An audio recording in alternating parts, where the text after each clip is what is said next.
Hello and welcome to another Ask the Data Governance Coach video series. And just when I thought I'd answered every question I could get about data ownership, my email box has been full with a few more.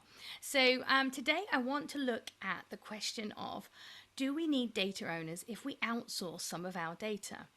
And I think this is an interesting question because I think not necessarily the data people in an organization, but perhaps the business people in an organization think that if they've outsourced some process and therefore the data that goes with it, that therefore they don't need to own that data anymore. Now, I would actually disagree with this because that is still your organization's data, and somebody within your organization needs to be accountable for knowing what that data is. How do you want that data captured?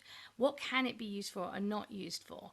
Because I think it's very incumbent on you to define that, and before you outsource that data.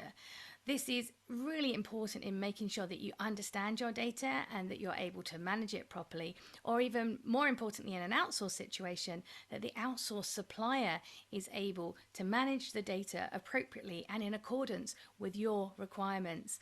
Just remember, just because you're outsourcing the process doesn't mean that you get to outsource any responsibilities from a data governance point of view. So I think just tend to think about it, is it your company's data, regardless of whether you're still handling it and processing it in-house? If it is your company's data, it needs a data owner from your organization, and it really is important and not something that you can then skip because you're outsourcing. I hope you found that helpful. If you have, please help me on my mission to help as many people as possible be successful with data governance by liking and sharing this video on your choice of social media. I hope you found it helpful, and I'll see you soon.